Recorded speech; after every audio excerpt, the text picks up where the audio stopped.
네, 계속해서 포항에서 전해드리겠습니다. 경북 동해안 지역은 오늘 대체로 맑은 가운데 기온이 크게 올라 춥지 않겠습니다. 아침 최저 기온은 영상 1도에서 5도 분포를 보였고 낮 최고 기온도 8에서 10도까지 오르겠습니다. 바다의 물결은 오전에 최고 4m로 일다가 점차 낮아지겠습니다. 오늘 새벽 경주에서 지진이 2차례 잇따라 발생했습니다. 오늘 새벽 5시 31분쯤 경주시 남남서쪽으로 11km 떨어진 지점에서 규모 3.3의 지진이 발생했습니다. 이어 2분 뒤에는 경주시 남남서쪽 10km 지점에서 규모 2.2의 지진이 추가로 발생했습니다. 기상청은 2차례 지진 모두 지난해 9.12 지진의 여진이라며 피해는 없는 것으로 파악된다고 밝혔습니다. 고속도로나 철도가 개설될 경우 지역 경제에 미치는 영향이 상당한데요. 일제시대에 추진되다 중단된 동해선 철도 중 포항 영덕 구간이 100여여 만에 드디어 올해 개통됩니다. 보도에 김철승 기자입니다. 지난달 상주 영덕 고속도로가 개통되면서 대개 상가가 밀집한 영덕 강광이 특수를 누리고 있습니다.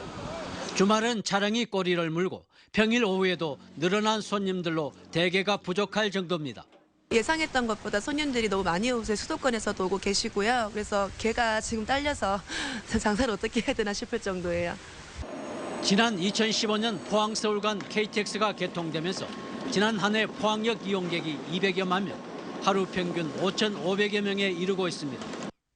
지역 경제에 큰 영향을 미치는 도로와 철도, 포항 영덕 간 철도가 올 10월 개통됩니다. 일제 때 추진되다 중단된 지 100여 년 만입니다. 길이 44km의 이 철도가 개통되면 새마을호와 무궁화호가 하루 10여 차례 운행합니다. 도로만이 아닌 철도가 개통되면서 새로운 교통망이 신설되었고 사람만이 아닌 화물까지 수송이 기대되면서 지역 경제 발전에 큰 도움이 될 것이라고 봅니다. 부산 포항 간 동해 남부선 복선 전철은 오는 2018년, 영덕 삼척 간 동해 중부선 철도는 오는 2020년 개통될 예정입니다. 4년 뒤면 부산에서 철도로 강원도까지 갈 수 있고 통일이 되면 유럽으로 갈 수 있는 기반이 마련되는 것입니다. 이와 함께 영일만을 가로지르는 횡단대교 국비 건설 여부도 올 3월쯤 가려지는 등 동해안 SOC 사업도 더디지만 조금씩 진척되고 있습니다. MBC 뉴스 김철승입니다. AI 발생 52일째인 어제 3,054만 마리, 국내 가금류의 18% 이상이 살처분돼 역대 최단 기간에 최대 피해를 기록했습니다. 이 여파로 달걀 생산량이 AI 발생 이전보다 30% 정도 줄면서 지난 2일 기준 30개짜리 달걀 한 판에 산지 가격은 6,180원으로 한 달 새 99%나 올랐습니다.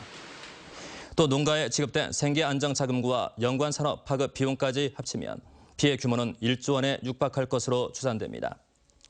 한편 방역 당국은 지난달 27일 이후 일주일 넘게 AI 의심 사례 신고가 하루 3건을 넘지 않아 확산 기세가 한풀 꺾인 것으로 보고 있습니다. 포항에 들어설 예정인 경상북도 동해안발전본부의 청사 완공 시점이 당초 계획보다 반년 이상 늦은 오늘 2019년 8월로 연기됐습니다. 경상북도는 오는 6월까지 건축 설계 공모를 마치고 연말까지 실시 설계 등을 거쳐 내년 3월 착공해 2019년 8월 청사를 완공할 방침이고 완공 이전에 포항에 임시 청사를 임대해 조기 이전할 계획이 없다고 밝혔습니다. 포항시 흥해읍 이인리에 들어서는 동해안발전본부는 수산진흥과 등 경상북도 6개 부서 공무원 90여 명이 상주할 예정입니다. 앞으로 농업보조금을 부정수급하면 최대 5배 과징금이 부과되고 이름도 공개됩니다. 이달부터 시행되는 강화된 보조금 관리 방안에 따르면 과징금 5배 부과 명당 공개와 함께 부정수급 유형과 금액에 따라 이후 보조사업 수행도 제한됩니다. 또 농림사업자금을 신청하려는 농업인이나 농업법인은 농업경영체 정보를 농림사업 통합정보 시스템에 의무적으로 등록 갱신해야 합니다. 네, 이상으로 MBC 뉴스를 마칩니다.